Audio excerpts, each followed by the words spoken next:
नमस्कार, श्री स्वामी समर्थ. तुम्ही हा गणपती पाहिला आहे ना? माझ्या छोट्या मुलाने हा गणपती बनवलेला आहे. स्कूलमध्ये तर सांगितलं नव्हता, पण हौस त्याला गणपती बनवायचा. जेव्हा गणपती येतात ना, तेव्हा गणपती बनवायची त्याला हौस असते. पुरण मी गूळ टाकून डाळ ही व्यवस्थित भाजून घेतलेली आहे. भाजीचं पीठ मी मळून ठेवलेलं आहे आणि एका साईडला पुरणाच्या आमटी करणार आहे, पुरणपोळीची आमटी करणार आहे. तर मसाला मी पूर्ण काढून घेतलेला आहे, फ्राय करत आहे. त्यामध्ये तिखट मीठ ज्या प्रमाणामध्ये टाकलेलं आहे. मी पोळ्याचा हा व्हिडिओ तुम्हाला आधी शेअर केलेला आहे. आज खूपच गडबड होती, त्यामुळे मी साध्या ह्यानेच दाखवलेलं आहे की आज गौरायांचं लक्ष्मीपूजन आहे. गौरायांचं पूजन ज्या दिवशी येतात तेव्हा भाजी भाकरी असते, दुसऱ्या दिवशी पोळ्यांचा नैवेद्य दाखवला जातो आणि तिसऱ्या दिवशी डाळ आणि भाताचा नैवेद्य दाखवून गौराया जातात घरातून. तर आता मी कुरवडी तळून घेणार आहे. आज मी कॅमेरा स्टँडवर ठेवलेला नाही. मी स्टँडवर कशी ठेवते मी तुम्हाला दाखवणार आहे. तुम्ही पाहू शकता की तिकडे एक डबा ठेवलेला आहे. त्या डब्यावर माझं ट्रायपॉड ठेवलेलं असं आणि तिथून मी शूट करत असते. मी जेवणाच्या रेसिपी तसेच शूट करत असते, कारण की माझ्या मोबाईलचं स्टँड मोठं नसल्यामुळे छोटंसंच आहे. त्यामुळे मी डब्यावर ठेवून नेहमी शूट करते. कुरडई तळून झालेली आहे आणि आता मी पाहू शकता किती फुललेल्या आहेत. ह्या मी उन्हाळ्यामध्ये केलेल्या होत्या. कमी क्वांटिटीमध्येच करते, पण माझे हे पदार्थ मी उन्हाळ्याच्या ह्याच्यातले उन्हाळ्यामध्ये करतात. पाहू शकता भज्याचं पीठ हे मी भिजत ठेवलेलं आहे आणि कुरडई तळून घेत आहे. संध्याकाळी सहीचंच हा स्वयंपाक आहे. पुरणपोळीचा नैवेद्य आमच्याकडे दाखवलेला जातो आणि तोही सकाळी दाखवायचा असतो, संध्याकाळी नसतो. संध्याकाळी हळदी कुंकाचा कार्यक्रम असतो, म्हणजे ज्या सुवासिनी आपल्या घरात येतात त्यांना हळदी कुंकू देणं. प्रत्येकाच्या घरी गौराया असतात. आता शहरामध्ये नसतात, गावाकडे सगळ्यांकडेच गौरी गणपती असते. संध्याकाळी सगळ्यांकडे पाया पडायला जायचं हळदी कुंकाला गौरायांच्या. तर पाहू शकता मी भज्याचं पीठ भिजत ठेवल्यामुळे भजी एकदम छानपैकी असे झालेले आहेत आणि फुगलेले आहेत.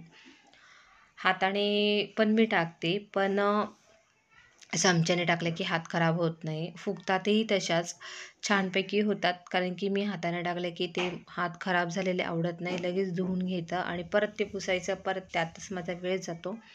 ह्यावेळी मी हातानेच न करता चमच्याने केलेला आहे. पटकन अशा होतात, वेळ लागत नाही.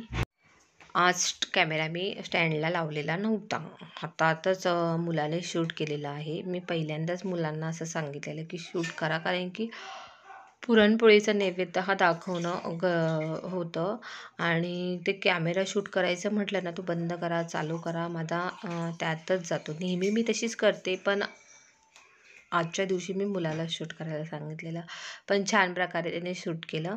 असं नाही की एकदम खूप कॅमेरा हलवला आहे, छान केलं. तर भजी पाहू शकता एकदम अशा फुगलेल्या आहेत, टम्माशा झालेल्या आहेत.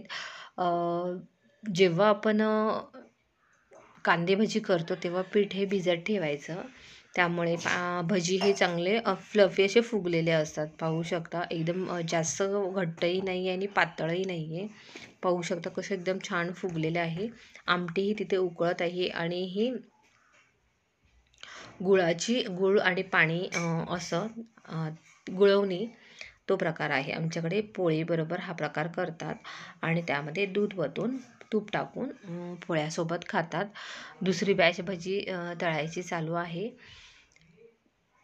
एकदम शॉर्ट पद्धतीने मी आजचा स्वयंपाक तुम्हाला दाखवलेला आहे. पुरणपोळीचा मी पूर्ण हा स्वयंपाक तुम्हाला दाखवलेला आहे, पण गौराया आहेत, गणपती आहे माझ्या घरात, त्यामुळे माझी ही गडबड असते. गौरी गणपतीनंतर निवांतच असते. पुरणही वाटून घेतलेलं आहे, पोळ्याचे कणिकही भिजलेली आहे. पुरणाची पोळीचाही मी व्हिडिओ तुम्हाला दाखवलेला आहे. आणि आज काय झालं की मी गूळ आणलेला तो पूर्ण असा काळा असल्यामुळे पुरण हे काळं दिसत आहे, पण चवीला खूप सुंदर गूळ होता. प्रत्येक गुळाची चव ही वेगळीच असते. पिवळ्या गुळाची चिकट गूळ असतं आणि काळा गूळ हा आपण आयुर्वेदिक असतो. आपल्या आवडीनुसार आपण गूळ वापरतो, पण शक्यतो मी पोळ्याला पिवळाच गूळ वापरते. ह्यावेळी मी काळा गूळ वापरलेला आहे. पुरणाचे मी गोळे कसे हुंडे, आमच्याकडे हुंडे म्हणतात, की ते मी बघा कसे भरत आहे. कणकीपेक्षा पुरण हे जास्तच असतं, कणिक कमी आणि पुरण जास्त असतं. अशा पद्धतीने गोळे करून ठेवायचे आहे. मी असे 4-5 गोळे करून ठेवलेले आहे, जेणेकरून पटकन असे होतील. तर मी आता लाटायला घेणार आहे. कशा पद्धतीने लाटते मी ते पाहू शकता. अजिबात माझी पोळी फुटत नाही आणि फुटत नाही लाटताना. गव्हाचे प्रमाण, गहू चांगले असले तर पोळ्याही चांगल्या होतात आणि दोन्हीही समप्रमाणात घेतले की पोळ्याही छान होतात. जास्त पुरण सैल धरायचं नाही आणि कणिकही जास्त घट्ट ठेवायची नाही. या दोन्हीही समप्रमाणात असले की पोळ्या छान होतात. तर पाहू शकता मी कशा प्रकारे आता काठ लाटून घेत आहे पोळ्याचे. काठ एकदम छानपैकी पातळ असे लाटून घ्यायचे. तवा तापलेला आहे, तेलही टाकलेलं आहे आणि पोळी मी भाजायचा हे केलं, थोडंसं तेल उडलेलं, पण शक्यतो तेल कमीच टाकावं, माझ्याकडून जास्त झालं. तर असं मी दुसरी पोळी तुम्हाला लाटून दाखवत आहे. आज लक्ष्मीपूजनचं म्हणजे गौरायांचे पूजन आहे. आजच्या दिवशी गौरायांना पुरणपोळीचा नैवेद्य दाखवलेला जातो आणि दुसऱ्या दिवशी चण्याची डाळ आणि तांदूळ याचा भात केला जातो, तो गौरायांना दिला जातो. आणि सकाळी सकाळी आमच्याकडे लक्ष्म्या घेतल्या जातात, ज्या गौरायांच्या पाट्या ठेवलेल्या असतात त्या. गणपतीच्या वेळेस सगळ्यांची गडबडच असते, घरात वेगळंच वातावरण असतं, आनंदाचं वातावरण असतं. ह्या वर्षी पाटावर असल्यामुळे माझे दिवाळीचे पदार्थ नाहीच आहेत, नाहीतर दरवर्षी मी थोडे थोडे का होईना दिवाळीचे पदार्थ करते गौरायांपुढे ठेवायला. पहिल्या दिवशी मी उकडीचे मोदक केलेले आहे गव्हाचे. आता बोलली जेव्हा गणपती उठतील ना तेव्हा तांदळाचे उकडीचे मोदक मी करणार आहे. शक्यतो आमच्याकडे गव्हाचेच मोदक केले जातात. ज्या ज्या भागामध्ये जशी पद्धत असते त्याच पद्धतीने सगळे करतात. आमच्याकडे गव्हाच्या पिठाचेच मोदक केले जातात, पण मला तांदळाचेही आवडतात. मी दोन्ही प्रकारचे करते. अजून वेगळी पद्धत असेल तर तेही मला करायला आवडते. तळतातही मोदक गव्हाच्या पिठाचे, तेही मी शक्यतो कमीच करते. फुटण्याची शक्यता असते तळताना, पण उकडीचे मोदक चवीला खूप चांगले लागतात. गव्हाचे उकडीचे मोदक किंवा तांदळाचे उकडीचे मोदक ही. पोळ्याचा स्वयंपाक सकाळचाच असतो आणि मला तर आवडतोच पोळ्याचा स्वयंपाक. आमच्याकडे मोजकीच डाळ वापरतात, कारण की खाणारे 4च माणसं आहेत, त्यामुळे पुरणपोळ्या माझे 10 ते 12च असतात, जास्त नाहीच. मी आणि माझा छोटा मुलगाच खातो. मोठ्या मुलाला आणि मिस्टरांना जास्त एक पोळी खाली की संध्याकाळी आमटीन भात खातात, त्यामुळे जेवढ्या लागतात तेवढ्याच करते, जास्त प्रमाणात मी करतच नाही. गरम गरम अशा पुरणपोळ्या छान फुगत आहेत, पाहू शकता. पुरणपोळी ही माझी फुगतेच टम्म आणि करायलाही सोपी आहे. आज मी ना पुरण मिक्सरला वाटलेलं आहे, कारण की पुरण खूपच कमी होतं आणि त्यासाठी पुरणाची जाळी घ्या. सोप्या पद्धतीने मिक्सरला वाटलेलं आहे. 2 वाट्याच पुरण होतं, जास्त नव्हतंच, त्यामुळे मिक्सरला छान असं बारीक झालेलं आहे. थोडा वेळ जातो पण छान होतं आणि जेवढी सोपी पद्धतीने करता येईल तेवढ्या सोप्या पद्धतीने करायच्या. कामंही एकटीवर पडतात, त्यामुळे मी फर्स्ट टाईमच मिक्सरला लावलेलं आहे. पुरण पण छान झालेलं आहे. मिक्सरमधलंही पण थोडीशी अशी डाळ राहते, जशी आपण पुरणाच्या ह्याच्यामध्ये बारीक करून घेतो तशी मिक्सरमध्ये एखाद दुसरी डाळ राहते, ती व्यवस्थित अशी बारीक करायला लागते. पाटावरही छान होतात, पण पाटावर एवढं असं जमत नाही मला. पुरणयंत्रावर छान, पुरणयंत्र आहे, पुरणाची जाळी आहे आणि मी मिक्सरलाही वाटते. आता फक्त पोळ्याच राहिलेल्या, ते माझे चालू आहेत. मी काही केलं, गूळ थोडासा काळसर असल्यामुळे पुरण वाटताना त्यामध्ये किंचितशी अशी हळद टाकली, त्यामुळे पुरण असं पिवळं छान दिसत होतं. काहीतरी वेगळं, आणि कुठल्या गोष्टीपासून कुठली गोष्ट चांगली होते हे गृहिणीलाच घरात माहिती असतं. तर पोळ्या लाटता लाटता बोलली ताईंशी गप्पा माराव्यात. मी सगळ्या पोळ्या करून घेतलेल्या, की अशा नाही की थोड्या ठेवायच्या. मला ना खरं तर फ्रीजमध्ये कणिक ठेवणं आणि हा प्रकार नाही जमत, कारण की कणिक मळली की लगेच करून घ्यायचं आणि लगेच हे, त्यामुळे ना पीठही चांगलं राहतं.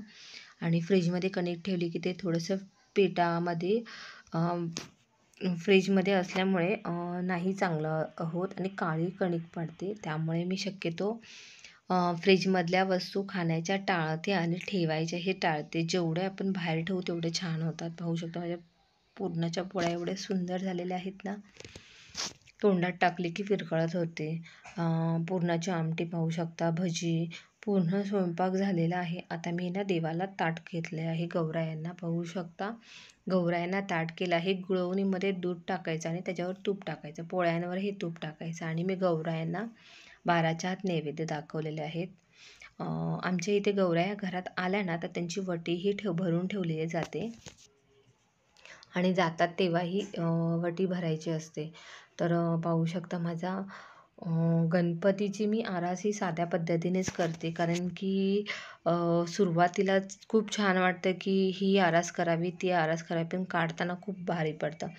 आमच्याकडे ना भोपळ्याची पानं डोक्यावर ठेवतात, नाहीतर फूल असेल तर फूल, पण शक्यतो शहरामध्ये भोपळ्याचं फूल भेटणं अशक्य आहेत आणि त्यामुळे पान भेटतं. संध्याकाळी मी एकदम तयार झालेले आहे हळदी कुंकवाला. आमच्या इथे हळदी कुंकाला बायका येतात. पाहू शकता माझी साडी किती सुंदर अशी दिसत आहे. मी आता गौरायांबरोबर फोटो काढायचा चाललेला आहे. तर बोली ताई आता माझी आरती चालू आहे, पाहू शकता.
आमची पूर्ण फॅमिलीची आरती चालू आहे.